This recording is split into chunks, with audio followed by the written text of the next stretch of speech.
University మంచి భవిష్యత్తు కోసం తెలుగు విద్యార్థులు ఇష్టపడే యూనివర్సిటీ. కాల్ 9059052378 9059052379.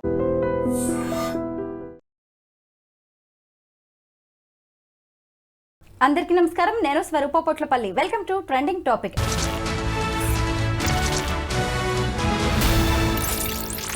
సౌదీ అరేబియా కూడా అమెరికా బాటలో నడుస్తూ ఉంది. ప్రపంచవ్యాప్తంగా 14 దేశాలకు వీసాలను తాత్కాలికంగా నిలిపివేసింది. ఇందులో భారత్ కూడా ఉంది. ప్రస్తుతం నాతో పాటు CHSS ఫౌండర్ రమేష్ కందిగంటి గారు ఉన్నారు. ఆయనతో మాట్లాడదాం. నమస్తే రమేష్ గారు. నమస్తే స్వరూప్ గారు. నమస్తే. సౌదీ అరేబియా ఎందుకు ఇలాంటి నిర్ణయం తీసుకుంది? వీసాలను తాత్కాలికంగా ఎందుకు రద్దు చేసింది? అంటే జారీ చేయడం అనే దాన్ని నిలిపివేసింది. దీని వెనుక ఉన్న కారణాలు ఏంటి? అంటే ఐ డ్రీమ్ ప్రేక్షకులకి చాలా ఇంపార్టెంట్ డైలమా ఇది ఒకటి. ఏంటంటే నిజంగానే మొత్తం వీసాలు ఆపేసేసారా, తాత్కాలికంగా ఆపేసారా, ఆపేస్తే వీసాలు ఎప్పటి నుంచి ఆపి ఎప్పటి వరకు క్లోజ్ చేశారు, ఏ దేశాలకి క్లోజ్ చేశారు, ఇలాంటి అన్నిటికీ ఈ 2-3 మినిట్స్లో మనం మాట్లాడుకుందాం మేడం. సౌదీ అరేబియా ఇస్లాం మతానికి అత్యున్నతమైన పవిత్ర స్థలం. మన హిందువులకి కాశీ, రామేశ్వరం, లేకపోతే తిరుపతి, మరి షిరిడి ఎట్లానో, క్రిస్టియన్స్కి రోమ్ ఎట్లానో, జూయిష్ పీపుల్కి జెరూసలం ఎట్లానో, ముస్లిమ్స్కి మక్కా, మదీనా అనే 2 పవిత్ర స్థలాలు ఉన్న సౌదీ అరేబియాలో వాళ్ళ జీవితంలో ఒక ముస్లిం జీవితంలో ఒక్కసారైనా మక్కా, మదీనా వెళ్ళి అక్కడ ప్రార్థన చేసి రావాలి అనేది వాళ్ళ కోరిక. కాబట్టి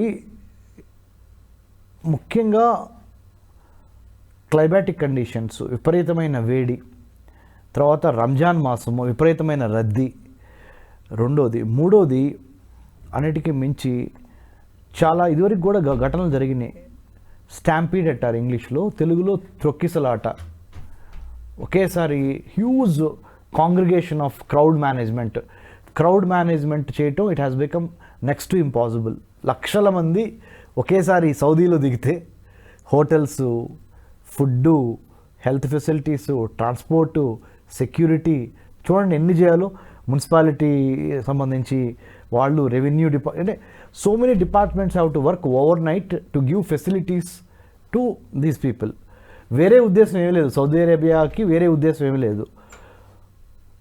తీర్థయాత్రికులు పుణ్యక్షేత్రానికి వచ్చినప్పుడు ప్రశాంతంగా వాళ్ళు మక్కా, మదీనాను విజిట్ చేసి తిరిగి వెళ్ళిపోతే వచ్చినందుకు పుణ్యం, పురుషార్థం. కాబట్టి అవి ఇవ్వలేని పరిస్థితుల్లో ఏమైనా ఉంటామేమో, త్రొక్కిసలాట ఏదన్నా జరగరాంది జరిగితే పోయిన ప్రాణాన్ని తీసుకురాలేం కదా, అందుకని దశల వారీగా రిస్ట్రిక్ట్ చేద్దాము. అది మన తిరుమల తిరుపతి దేవస్థానంలో కూడా మనం చూస్తూ ఉంటాం. మన వేసవి కాలంలో ఒకేసారి ఎగ్జామ్స్ అయిపోయి పిల్లలు లక్షల మంది తిరుమల కొండకి వెళ్తారు. వాళ్ళని కేటగిరీస్గా డివైడ్ చేసి దశల వారీగా దర్శనం ఏర్పాట్లు చేస్తారు.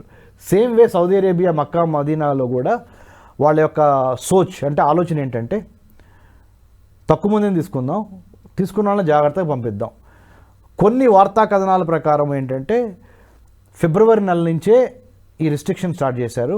కొన్ని వార్తా కథనాల ప్రకారం ఏప్రిల్ 13 నుంచి ప్రిసైజ్గా, అంటే రేపు నుంచి జూన్ నెల మధ్య వరకు లేదా జూన్ నెల వరకు, ఈ 2 నెలలు ఈ 14 దేశాలు Algeria, Morocco, Indonesia, Bangladesh, Pakistan, India, Iran, Jordan, ఈ తదితర దేశాలు, అంటే ఎక్కడెక్కడి నుంచి ఎక్కువగా వస్తుంటారో ఇస్లామిక్ 14 దేశాలు.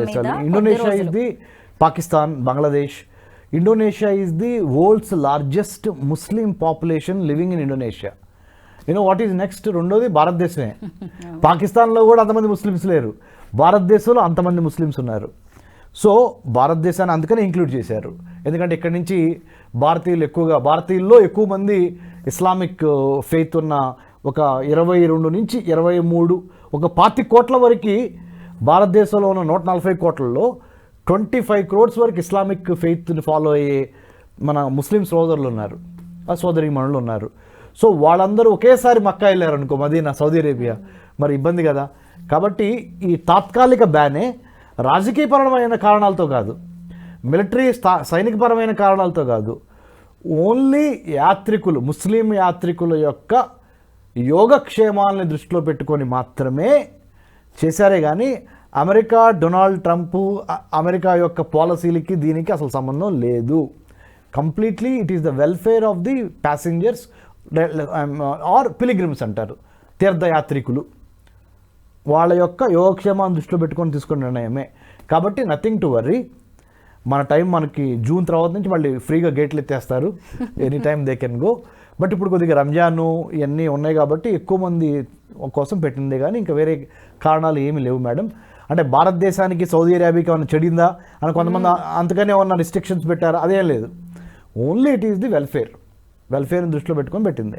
పైగా అన్ని రకాల వీసా వాళ్ళకి కూడా కాదండి, ఇది జస్ట్ ఉమ్రా అంటే ఇస్లామిక్ తీర్థయాత్రకి వెళ్ళే వాళ్ళు, తర్వాత బిజినెస్ ఒకటి, తర్వాత ఫ్యామిలీ విజిట్స్ ఉంటాయి కదా, అందుకని ఎక్కువైపోద్దని ఒక రిపోర్ట్ ప్రకారం ఏమని చెప్పారంటే స్వరూప గారు, మల్టిపుల్ వీసా ఎంట్రీస్ లేవు, ఒకసారి వీసా తీసుకుని వెళ్ళిన తర్వాత 1 monthలో తిరిగి వచ్చేసేయాలి.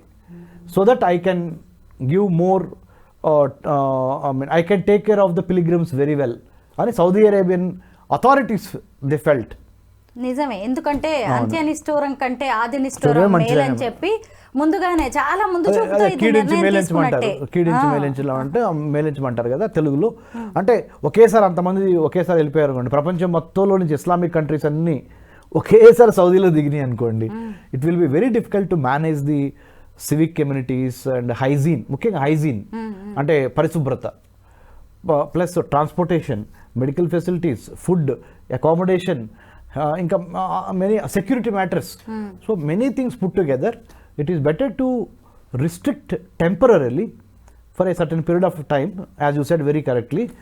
ఏప్రిల్ 13 అంటే టుమారో, అంతే కదా మేడం, రేపటి నుంచి 2025 జూన్ చివరి వరకు కొంత ఈ 14 దేశాలు ఇందాక చెప్పిన 14 దేశాలని రిస్ట్రిక్ట్ చేస్తున్నాము. ఎందుకంటే ఇక్కడ ఇస్లామిక్ పాపులేషన్ చాలా పెద్ద సంఖ్యలో ఉంది కాబట్టి వీటిని రిస్ట్రిక్షన్ చేస్తే స్లోగా మళ్ళీ అందరికీ వెల్కమ్ చెప్పొచ్చు అనే ఒక మంచి థాట్తోనే చేశారు. కాబట్టి హజ్ యాత్ర అనేది తమ జీవితంలో ఒక్కసారైనా చేయాలని చాలా మంది అనుకుంటారు. అందుకే వయసు పైబడిన వాళ్ళు కూడా ఆర్థికంగా అంతగా లేకపోయినా గానీ అప్పో సప్పో చేసి కూడా చాలా మంది వెళ్తూ ఉంటారు. అందులోనూ ఇది ఎండాకాలం అండి, పెద్దవాళ్ళకి చాలా ఆరోగ్య సమస్యలు వస్తాయి, వేడి ఉంటుంది, సన్ స్ట్రోక్ ఉంటుంది. వీటన్నిటిని దృష్టిలో పెట్టుకొని ప్రాణ నష్టం లాంటిది ఏది జరగకుండా కూడా సౌదీ అరేబియా ప్రభుత్వం అనేది చాలా మంచి నిర్ణయం తీసుకుంది. దీన్ని ఎట్టి పరిస్థితిలో నెగిటివ్ గా చూడాల్సిన అవసరం positive, it's good sign. It is ఫైనల్గా ప్రజా శ్రేయస్సు. ముఖ్యంగా చెప్పాలంటే ఇస్లాం బ్రదర్హుడ్, ఇస్లాం మతాన్ని అనుసరిస్తున్న వారి కోసము వాళ్ళ యొక్క ప్రాణాన్ని, వాళ్ళ యొక్క మంచి అంటే వాళ్ళకి మంచి జరగాలని తీసుకున్న నిర్ణయం తప్పితే ఇంకొక చెడుగా లేదా నెగిటివ్గా చూడాల్సిన అవసరం లేదు. అంతా బాగుంటే మన టైం కూడా కలిసి వస్తే నెక్స్ట్ ఇయర్ కి వెళ్ళొచ్చు.